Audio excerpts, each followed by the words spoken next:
Olá, quarta-feira, 20 de janeiro. O Unesp Notícias de hoje fala do novo marco legal da ciência, tecnologia e inovação. Ele abre portas para uma nova forma de se fazer pesquisas no país. Quem repercute é o vice-coordenador do Programa de Pós-Graduação em Educação para a Ciência da Unesp aqui em Bauru, o professor Roberto Nardi. E ainda... Prefeitura começa a força-tarefa para recuperar os pontos mais críticos da cidade.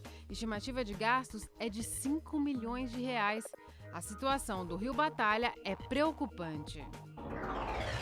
Hoje vamos rever a reportagem que mostra por que o Hospital das Clínicas da Unesp em Botucatu é referência em transplantes de rim.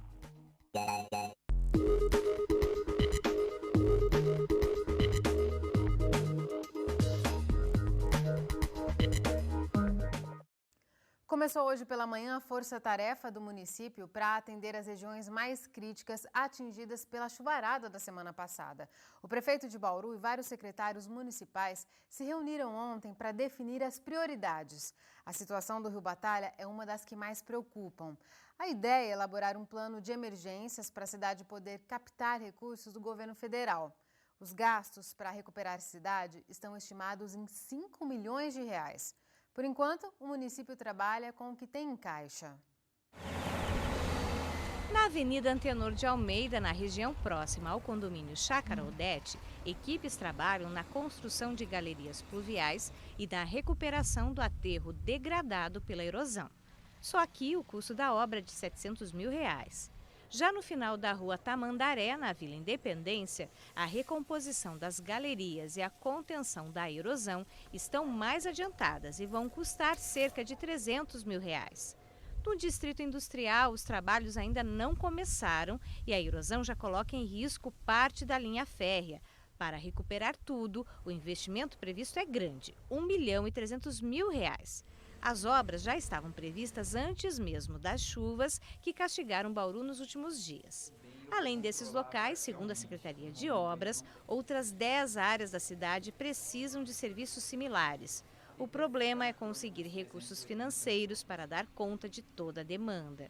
Eu vou tirar meu pessoal hoje de construção, unificar essa equipe com a equipe de galeria para recuperar as erosões e sistemas de galerias que são por todo lado da cidade e reprogramar alguns serviços, por exemplo, praça mesmo que a gente estaria construindo esse ano, eu vou ter que utilizar esse dinheiro para recuperar sistema de galeria e erosão. Sistema de galeria novo, eu teria aí um pouquinho mais de 1 milhão, vou ter que estar utilizando infelizmente para recuperar o que foi destruído. De acordo com o secretário, o Rio Batalha também preocupa. As chuvas fortes aumentaram ainda mais o assoreamento e destruíram boa parte da mata ciliar. O assoreamento tomou uma proporção gigantesca, o prefeito já passou para a Secretaria de Agricultura, a SEMA, que vai estar coordenando esse trabalho, a Secretaria do Meio Ambiente do município, a Secretaria de Obras, para que traça aí um projeto, porque num período de estiagem, com esse assoreamento, o município vai passar uma crise de água, que leva a crer, mas só o projeto vai definir isso aí, um estudo mais aprofundado. A Defesa Civil também trabalha no relatório que o município prepara sobre os danos causados pelo temporal. O documento é necessário para que a Prefeitura busque verbas junto aos governos estadual e federal. O relatório ele mostra o custo estimado que você vai ter em cada obra, né? E isso vai ser enviado ao governo do estado e ao governo federal, para que eles tenham exatamente uma ideia do dano causado pelas precipitações aqui em nosso município. O governo pensa da seguinte forma, ele prefere dar para 20 municípios R$ 1 milhão do que dar para um só 20.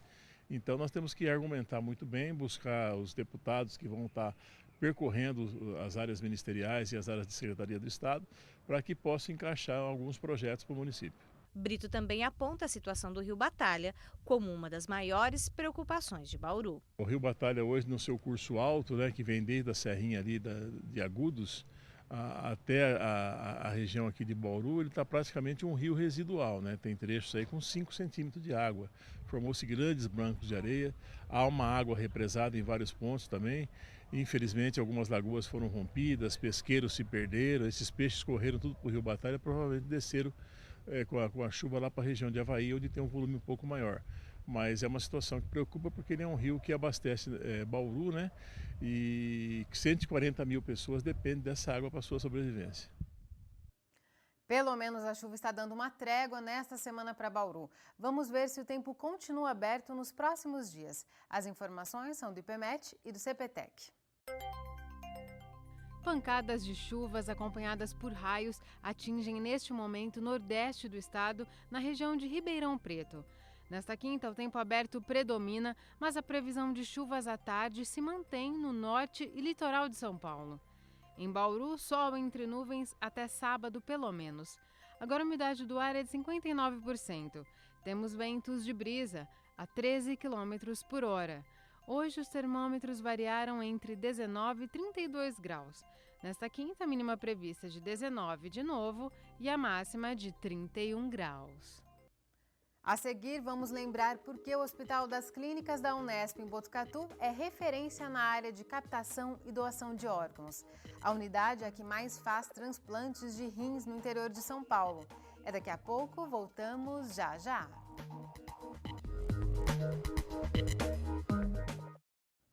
Começaram hoje as inscrições para os cursos da Divisão de Ensino às Artes da Secretaria Municipal de Cultura. Todas as aulas são gratuitas. Mais informações com a repórter Leire Bevilacqua. São cerca de 600 vagas disponíveis para cursos nas áreas de teatro, dança, música e artes plásticas. Sobre esse assunto eu converso com o secretário municipal de Cultura, Elson Reis, que nos dá mais detalhes. Elson, quem pode se inscrever para os cursos? Todo bauruense, a partir dos 7 anos de idade. É bom lembrar que depende da linguagem, depende da área artística, depende do curso e da turma, você tem uma idade mínima, né? Você tem turmas para adulto, turma para jovens, algumas linguagens exigem uma idade um pouco maior do que 7 anos, a dança já permite 7 anos, enfim, mas a partir dos 7 anos, respeitando aí a característica de cada linguagem. E o que é preciso para fazer as inscrições? Bom, para as inscrições, é bom lembrar que as inscrições começam agora nessa quarta-feira, dia 20, e se estendem até o dia 17 de fevereiro. Porém, foi feito dentro desse período uma divisão. As primeiras inscrições são de teatro, depois de música, de dança, enfim. Então é necessário que as pessoas entrem em contato na Secretaria de Cultura, na Divisão de Ensino às Artes, através do telefone 3235-1193, para se informarem a respeito desse calendário das inscrições de linguagem. Os documentos exigidos para todos os pretendentes, né, de estarem conosco nos cursos, é o documento de identidade, RG ou CPF, um comprovante de residência e uma foto recente do aluno, 3x4. Os inscritos passam por algum tipo de seleção? Sim, em algumas linguagens artísticas, sim. Os alunos que se inscreverem em dança e música, principalmente até em função da quantidade de vagas ser muito menor da demanda que sempre existe, sempre procura, da quantidade de inscritos, é feito um exame de aptidão que vão acontecer na segunda metade de fevereiro, para então que tenha a seleção daqueles alunos que vão estar conosco ao longo de 2016 nos cursos da Divisão de Ensino às Artes. Muito obrigada pelas informações, secretário. Então, só lembrando, o número para quem tiver alguma dúvida é o 3235-1193. Leire Bevilacqua para o Unesp Notícias. Nesta semana, a gente reexibe aqui no Unesp Notícias reportagens que mostram o impacto das pesquisas desenvolvidas pela Unesp na área da saúde. Hoje vamos lembrar por que o Hospital das Clínicas em Botucatu é destaque na realização de cirurgias de doação de órgãos. Aqui no interior, é a instituição que mais faz transplantes de rim. Graças a Deus. Paulo César tem 46 anos e há 2 convivia com sessões de hemodiálise. Os rins dele pararam de funcionar por conta de uma doença autoimune. Eu comecei a inchar as pernas e a pressão começou a subir. Na época, os médicos suspeitou que eu estava com uma trombose nas 2 pernas. Aí fui internado para fazer os exames e infelizmente descobriu que eram os rins que estavam falhando. E na época um já tinha necrosado. Depois de 6 meses na fila para o transplante, a cirurgia foi realizada há uma semana. Como tudo correu bem, agora ele se prepara para deixar o hospital. Graças a Deus, é um milagre, né? É vida nova. É uma segunda chance de vida, né? Vida nova para ele e para a esposa, que o acompanhou ao longo de todo o tratamento. A gente não vai ficar mais preso, né, na máquina, a gente vai poder sair, poder viajar, então poder se alimentar direito, né, tomar água, Isso é muito bom. É por essa liberdade que o seu Bartolomeu também espera. Foram 10 anos de hemodiálise enquanto aguardava por um doador. Falando com a minha esposa aqui agora, porque ela esteve aqui, né? Falei que daqui para frente nós vamos viajar. Porque nós éramos amarrados. Nós não podíamos sair de casa porque tinha o compromisso da hemodiálise, né? E eu sou aposentado, ela é aposentada. Então agora eu com transplante eu posso pegar, né, pegar o carro lá e sair viajar por aí com ela, passear, né? Então agora estou livre. A insuficiência renal é uma doença silenciosa. Normalmente está associada ao descontrole da pressão arterial e do diabetes. E quando se torna crônica, ou seja, quando os rins param de funcionar, ela é irreversível. O paciente só tem 2 caminhos: a diálise ou o transplante. Por isso, a prevenção é fundamental. Controlar os níveis de hipertensão, da pressão alta, de uma forma muito satisfatória, né? Deixar o diabetes extremamente controlado, né? Em qualquer sinal de inchaço, edema, procurar também o médico e ver se vale a pena fazer o exame do rim específico, que é a creatinina. Acompanhando esse marcador, esse exame, controlando corretamente a pressão e o diabetes, a maior parte das causas de doença renal acho que vão ser um pouco mais preveníveis. Por ano, o Hospital das Clínicas da Unesp, aqui em Botucatu, realiza em média 120 transplantes de rim. Esse índice torna o hospital referência aqui no interior do estado nesse tipo de cirurgia. A lista do interior nós devemos ter em torno de 600 pacientes. 300 estão aqui com o HC Unesp de Botucatu. Um paciente que entra hoje na lista, ele é listado aqui no nosso HC, ele transplanta em torno de 1 ano. Claro que assim, ele vai transplantar pela compatibilidade, mas na média costuma demorar 1 ano, né?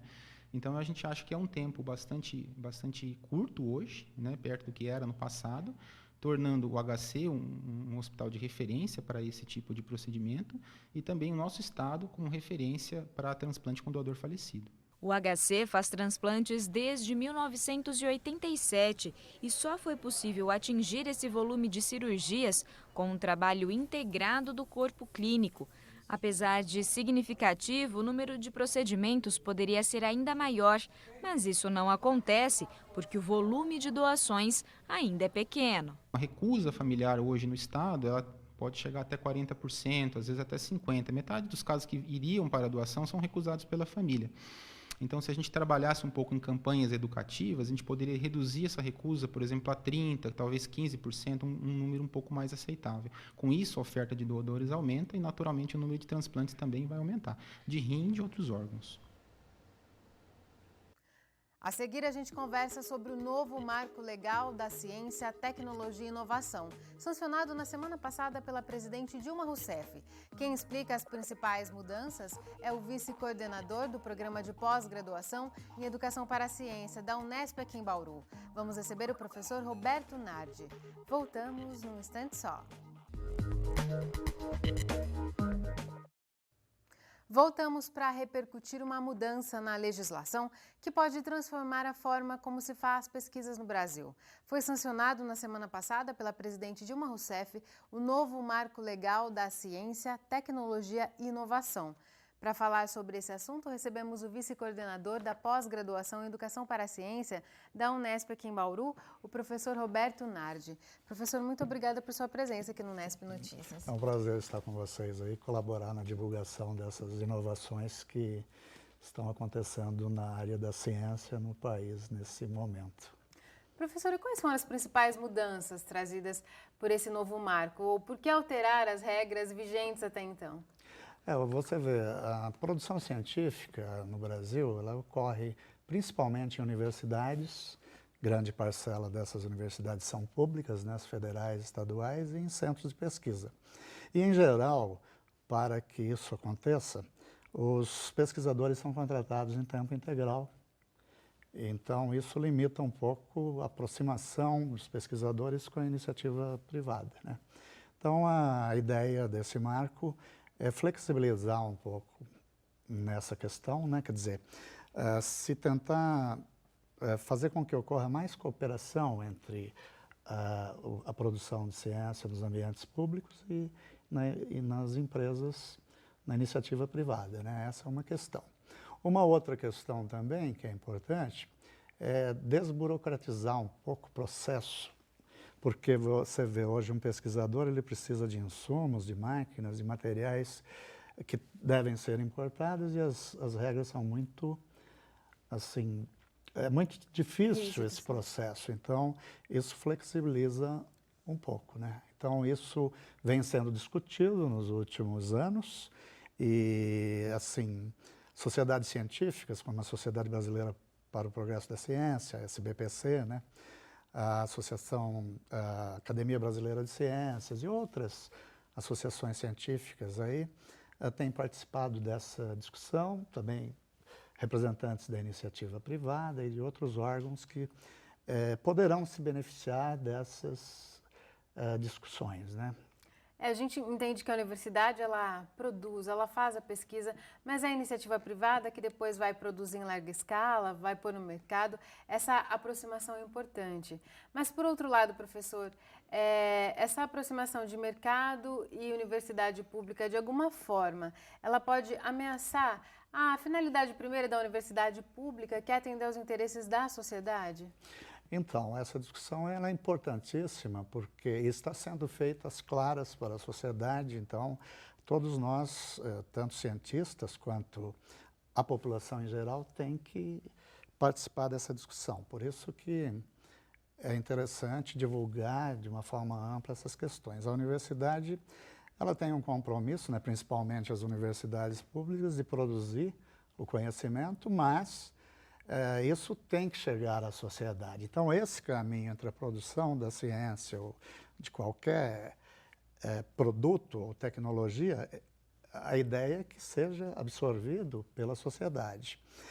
Eu trabalho especificamente com pesquisa na área de ensino de ciências e a gente já tem avançado isso até para discutir com os alunos as questões das relações entre ciência, tecnologia, sociedade e o ambiente.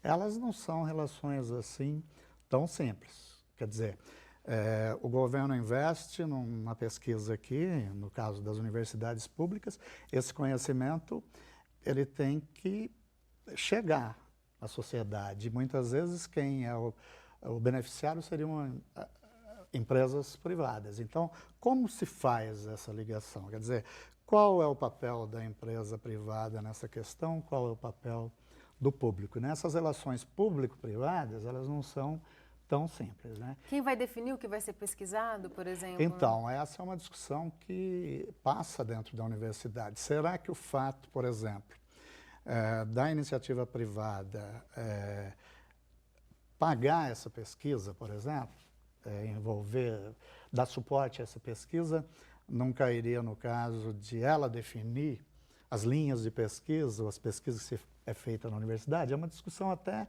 não é recente, ela é antiga, e tudo isso eu acho que depende de se conversar.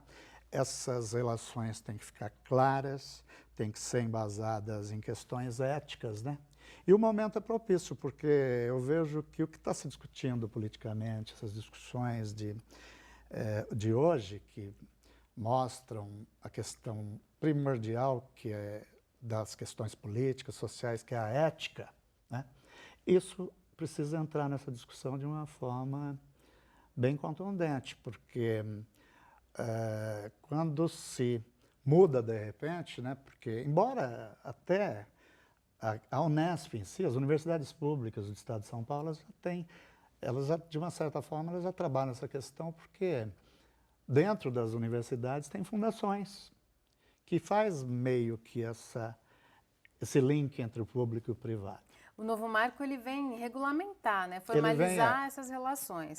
Agora o mercado, as empresas privadas podem investir em pesquisas dentro das universidades, inclusive fazer a pesquisa num laboratório da universidade. Isso, às vezes você tem um laboratório que ele é caríssimo e uma pequena empresa tal, ela não tem acesso. Então é uma oportunidade de se discutir como podem acontecer essas parcerias, né?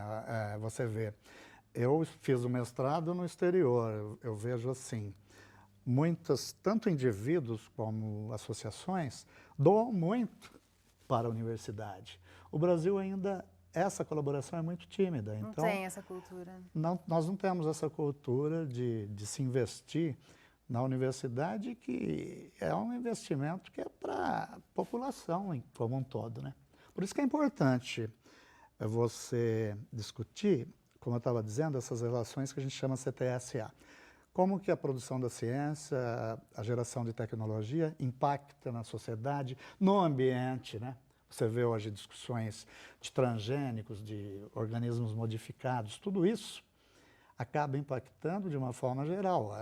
Essa questão da São Marco agora, da poluição do rio em Minas, tudo isso a ciência pode ajudar muito e talvez até prevenir, mas se a empresa é privada, ela tem que também contribuir com a sua parte e principalmente questões aí que passam pela ética, né? Isso é muito importante.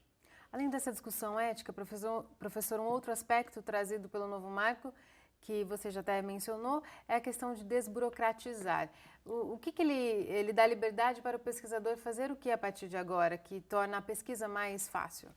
Então, em geral, quem está numa universidade pública e precisa comprar alguma coisa, maquinarias ou insumos, tudo que às vezes são urgentes, tem que passar por todo aquele processo de licitação, tudo isso e tal.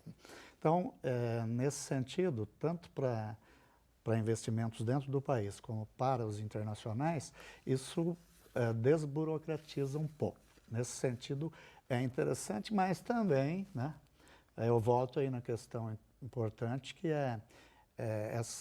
esses avanços sejam feitos assim, às claras, né, e dentro de ética e de todas as partes, né.